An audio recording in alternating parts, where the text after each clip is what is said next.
Fail করা ছাত্রছাত্রীদের পরীক্ষার খাতা বিনামূল্যে পুনর্মূল্যায়ন করার দাবিতে ধূপগুড়ি সুকান্ত মহাবিদ্যালয়ে অবস্থান বিক্ষোভ তৃণমূল ছাত্র পরিষদের।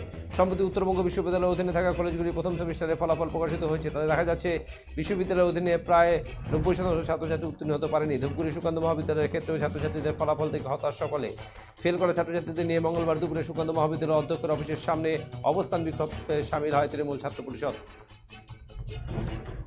বিক্ষোভকারীদের দাবি, কি কারণে এত ছাত্রছাত্রী ফেল করলো, তাদের খাতা বিনামূল্যে রিভিউ করা হয়। পাশাপাশি দ্বিতীয় সেমিস্টার ছাত্রছাত্রীদের পরীক্ষার ফি বেশি নেওয়া হয়েছিল, সেটাও এখন ফিরিয়ে দেওয়া হয়নি। অবিলম্বে অধ্যক্ষ যাতে উপযুক্ত পদক্ষেপ গ্রহণ করেন, এই ব্যাপারেও আন্দোলনে সামিল হয়েছেন তারা বলে এদিন জানান আন্দোলনকারীরা।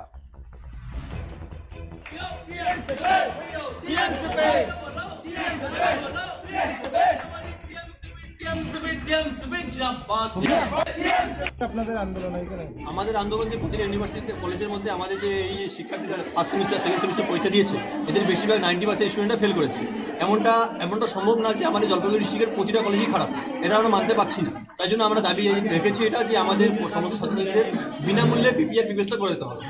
এই যে 90% যে ফেল করানো হলো, আপনারা কি মনে করছেন যে কোথাও গাফিলতি রয়েছে? গাফিলতি বলতে অবশ্যই গাফিলতি, আমরা বলবো অবশ্যই গাফিলতি রয়েছে, কারণ একটা কলেজে 90% স্টুডেন্ট একসাথে খারাপ হতে পারে না। এটা শুধুমাত্র আমাদের কলেজ হলেও তাও মানা যেত, কিন্তু জলপাইগুড়ি ডিস্ট্রিক্টের প্রতিটা কলেজে যদি একই রকম ব্যাপারটা হচ্ছে, এটা কোনোভাবেই মানা যাচ্ছে না। তাহলে কার গাফিলতিটা? এটা শিক্ষা পর্ষদের ইউনিভার্সিটি গাফিলতি। আর আপনার কি কি দাবি রয়েছে আজকে? আমাদের আজকে আসল দাবি, মেন দাবি এটাই যে আমাদের বিনামূল্যে পিপিআর ব্যবস্থা করাতে হবে। তৃণমূল ছাত্র পরিষদের তরফ থেকে আজকে যে কলেজ প্রিন্সিপালের সামনে যে ধর্ণায় বসছে, কেন? আজকে মূলত এর আগের দিন আমাদের এই কলেজের সুকান্ত মহাবিদ্যালয় পড়ুয়ারা আন্দোলন করছিল এবং তাদের যে আন্দোলনটা ছিল একদম সঠিক আন্দোলন ছিল। তৃণমূল ছাত্র সেই আন্দোলনকে সমর্থন করেছে। আজকে মূলত যারা ফেল করেছে বিভিন্ন বিষয়ে, তাদের যে রিঅ্যাসেসমেন্ট করার বিষয়টি সেটি যাতে ফ্রিতে করানো হয়, তার জন্য তৃণমূল ছাত্র পরিষদ আন্দোলনে বসছি। প্রথমত। দ্বিতীয়ত, আমাদের সুকান্ত মহাবিদ্যালয়ের প্রথম সেমিস্টারে একটা অতিরিক্ত ফি নেওয়া হয় এবং পরবর্তীতে কমিয়েও দেওয়া হয়, কিন্তু সেই টাকাটা এখনও পর্যন্ত ব্যাক দেয়নি। সেই বিষয়ে তাড়াতাড়ি যাতে প্রিন্সিপাল পদক্ষেপ নেয় এবং সমস্ত ছাত্রছাত্রীর টাকাটা যাতে ফিরিয়ে দেয়, তার জন্য আন্দোলন করছি।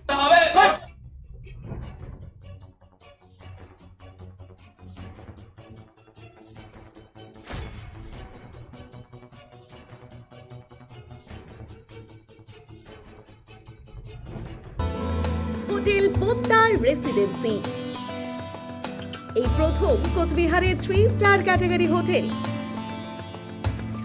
থাকা ও খাওয়ার সুবন্দোবস্ত, সুইমিং পুল, কার পার্কিং, রয়েছে দুই রকমের conference hall, family restaurant, rooftop restaurant. আপনাদের শুভ পদার্পণ কামনা করে hotel Poddar residency, RRN road, Canara ব্যাংকের বিপরীতে, কোচবিহার। কন্ট্যাক্ট 8116703143।